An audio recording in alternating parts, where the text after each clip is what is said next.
Hello, Morongo Basin and listeners around the world online at Z107.7fm.com. Here is the Z107.7 local news for Friday, April 12th, 2024. A suspected DUI driver was arrested after he was seen driving on the wrong side of 29 Palms Highway through a busy stretch of 29 Palms. At around 10:39 p.m. on Tuesday night, California Highway Patrol officers observed a vehicle driving on the opposite side of 29 Palms Highway near La Rhea Avenue. County Sheriff's deputies assigned to 29 Palms took over the investigation, conducting a traffic stop near La Luna Avenue.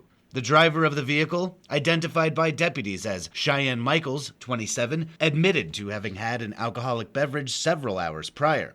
Deputies say they conducted a field sobriety test, which Michaels failed, and in a second sobriety test conducted at the Morongo Basin Jail, Michaels is reported to have had a blood alcohol content of 0.23, nearly 3 times the legal limit. Cheyenne Michaels was arrested on suspicion of driving under the influence and was booked into the Morongo Basin Jail. He has since been released.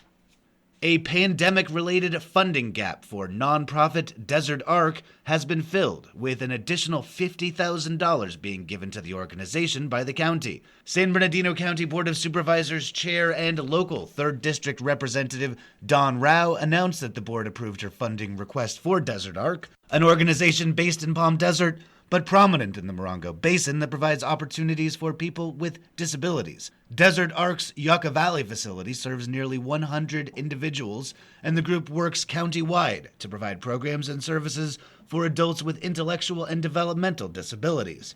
As a result of the pandemic, Desert Arc's fundraising efforts fell short of their goals, and their budget has suffered over the past couple years. At Supervisor Rao's recommendation, San Bernardino County will provide $50,000 in funding to ensure the continuity of their programs and to make critical safety improvements at the Yucca Valley site. Supervisor Rao said of Desert Arc, quote, "They have a long history of providing amazing employment opportunities to those who need it most." Tonight at the Old Schoolhouse Museum, you can learn everything about gold mining that you ever wanted to know but were afraid to ask. As part of the 29 Palms Historical Society's Fridays at the Museum lecture series, the First Class Miners Club will present a program about gold dry washing and demonstrate painting techniques. If you're unfamiliar with the First Class Miners Club, Z107.7's Heather Clisby followed them out on a mining expedition inside of the national park. She described them as a 200-plus member group of miners, mostly living in the Morongo Basin. Their tagline is "Gold guaranteed, elbow grease required." You can learn more about the mining in the Morongo Basin, both past and present, at the Old Schoolhouse Museum tonight. The program begins at 7 p.m. and doors open at 6:15 p.m. The Old Schoolhouse Museum is located at 6760 National Park Drive in 29 Palms. Admission is free, but donations are welcome. You can find a link to Heather Clisby's story at our website, Z107.7fm.com. Take it easy tonight at Tortoise Rock Casino, where one of these nights, an Eagles tribute band will take the stage. They'll take it to the limit at Tortoise Rock's outdoor stage for music, food, and fun that will give that peaceful, easy feeling. The free concert series called Live at the Rock is running Fridays and features a fantastic tribute band playing hit songs at the casino's outdoor stage. Shows begin at 8 p.m. at Tortoise Rock Casino in 29 Palms. Come for the music and enjoy fantastic barbecue for dinner. A 3-month solo art exhibition begins tomorrow night in Yucca Valley. Here with more is online news editor Robert Hayden. Compound YV presents Needles on the Ocean Floor, a solo exhibition by Yucca Valley-based artist Ethan Primuson, on view from April 13th through June 9th. The show is a collection of steel sculptures that the gallery says focuses on balance and weight as reflected in both material and composition. Through chiseling, cutting, and grinding, raw material is transformed and repurposed, largely coming from materials gathered and left over from the artist's work as a fabricator. If that sounds interesting to you, the gallery is having an opening reception Saturday evening from 6 to 10 p.m., and the gallery and show will be open to the public Friday through Sunday from 12 to 5 at Compound Art Gallery in Yucca Valley. You can see this story at our website for links. Reporting for Z107.7 News, I'm Robert Hayden. As a reminder, the Marine Corps has issued a sound advisory in our area for this afternoon and evening. Marines will be participating in training that will increase noise output in the area of the Marine Corps Air Ground Combat Center in 29 Palms from 1 p.m. to 10 p.m. To provide feedback and sound reporting, or for more information about operations aboard the Marine Corps Air Ground Combat Center, see links at this story at Z107.7fm.com. It's spring in the desert, and the flora and fauna are booming here in the Morongo Basin. But there is a particular combination of those two things that don't go together: small animals and foxtail grass. Red brome, which looks like little upturned bushes, is particularly prevalent in the Morongo Basin. As the red brome in my yard dries out in our warming weather, I've been pulling them out of the ground as best I can to protect my little pooch. I spoke with Dr. Brenna Lynn Timmerman, a doctor of veterinary medicine out of Landers, who described the problems that foxtails can cause in pets, specifically dogs.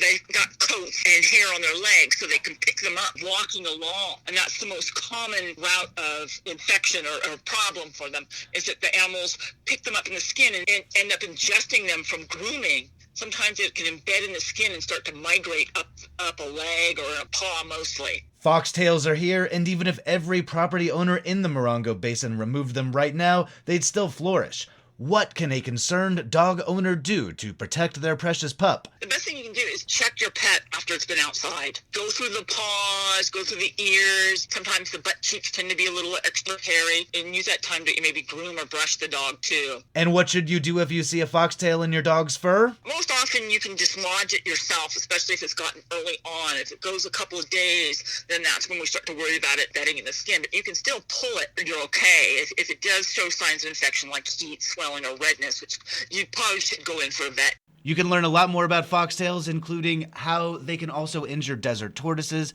and the best ways to remove them from your yard, by reading or listening to a longer version of this story at our website, Z107.7fm.com. And finally, Morongo Basin golfers will have another opportunity to use their skills for a good cause. Here is reporter Adeline J. Wells with more on this upcoming event. The Boys and Girls Club of the High Desert invites golfers of all levels to participate in its 4th annual Golfing for Charity fundraiser on May 18th. Held at the Hawks Landing Golf Club in Yucca Valley, registration is now open for both golfers and local sponsors with an interest in giving back to the community. The event will include lunch, prizes, awards, and a silent auction. Golfing tickets are $75 for individuals and $400 for a group of 4. All tickets include golf with a cart and lunch for each player. Sponsorship packages vary and range from $125 to $1,500. Community members who do not golf can purchase a $40 ticket for lunch and access to the silent auction. Founded in 1983, the Boys and Girls Club of the High Desert offers a wide range of programs for Morongo Basin youth, such as summer camps and after-school enrichment programs. Registration is open now through May 13th. For more information about sponsoring or participating in this year's tournament, call the Boys and Girls Club of the High Desert at 760-365-5437. This is Adeline J. Wells reporting for Z107.7 in Joshua Tree. That's our local news. Hear local news 7 times a day, 7 days a week at 7, 8, 9, noon, 4, 5, and 6. If you hear news happening, let us know about it. Email us at tips@z1077fm.com. Reporting for the Morongo Basin News Leader, the award-winning Z1077 Local News, I'm Jeff Harmatz.